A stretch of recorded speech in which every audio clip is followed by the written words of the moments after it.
5 of our eye shape series.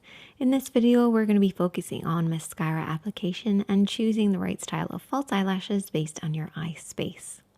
Now, before we get into that, if you're new to the Makeup Chair channel and you enjoy tutorials like this, then I might suggest hitting the subscribe button below. It's totally free. And if you're already subscribed, then thank you and welcome back. Now let's get started. In our previous video, we talked about finding our eye spacing and how to adjust eyeshadow application depending on the eye space we have. The shape of your lashes can also have a huge effect on the overall look and the shape of the eyes. Even if you don't want to apply eyeshadow, you can use mascara and false eyelashes to create a look, and it can still make a huge difference.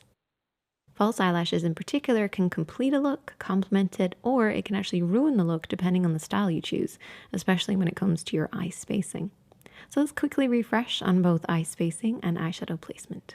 So whether you are hooded, round, or any other eye shape, you still fit into one of three categories: average, close, or wide.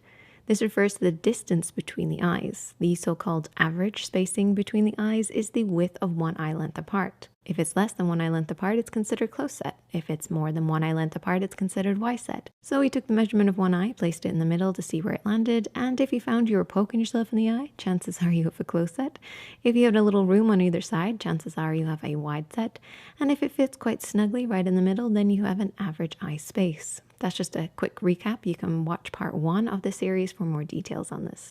Now, just because something is referred to as average doesn't mean it's the most ideal or the best or the most beautiful. All eye shapes are beautiful in their own way. Average should really just be thought of as a base point to work from. For instance, we used an average eye spacing as a starting point when we discussed eyeshadow placement. For average, it looked like this. We then adjusted it for close set, so it changed to this. And again for wide set, which adjusted it to this. These imaginary lines create the right angle and shape to follow for a balanced look when applying eyeshadow, and we can use a similar guide for applying mascara and choosing lashes. Starting with an average eye, to find the end point for applying eyeshadow, we use the edge of the nose, eye, and brow, and blend inwards from this point. But how far do you blend it in?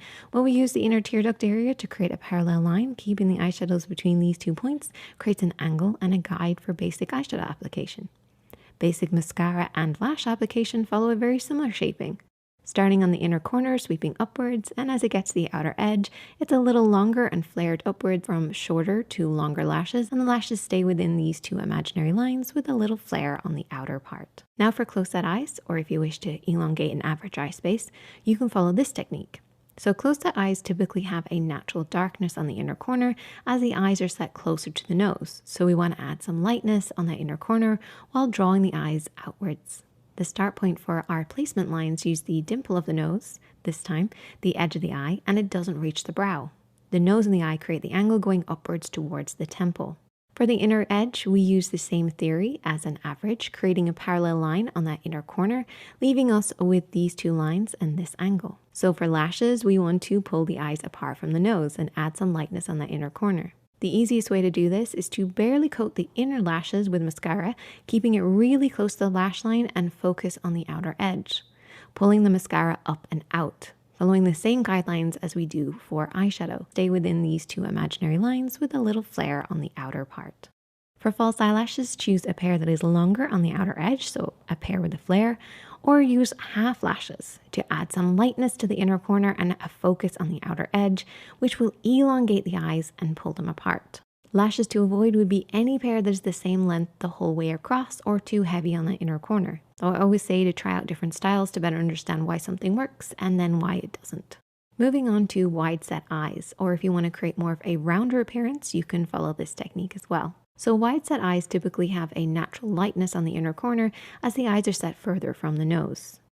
Our eyeshadow placement lines are similar to an average, using the edge of the nose, eye, and brow, but keeping it a little tighter, and this creates more of a vertical lift of the eye and pulling them together. For the inner corner, we use the same theory as average, creating a parallel line on that inner corner but nudging it slightly over so it's a little closer to the nose. For lashes, we want to close the eye space. The easiest way to do this is to apply mascara in an upwards and inwards motion rather than that's a really hard thing to say, rather than the traditional up and outwards motion. Lashes should be the same fullness the whole way across and avoid any flared edges. Lashes that are longer in the middle are best for creating a rounder shape and pulling the eyes together. If you're struggling to find lashes that don't have a flare, trim them and stop them a little shorter on the outer edge and use mascara to lengthen your natural lashes on the inner corner, and this will create a shorter look for the eye and add some balance. But again, try out all the styles, average, close, wide set, because it will help you understand what will and won't work. Little adjustments can make a huge difference, especially when it comes to lashes, as they frame the look. Now, we focus today on the theory behind it, but I will be doing videos on lash application and different looks for each eye space. So if you'd like to see that, please give it a thumbs up. And if you have any questions about lashes, definitely let me know as well, and I'll try and cover that in our next video. Check back soon.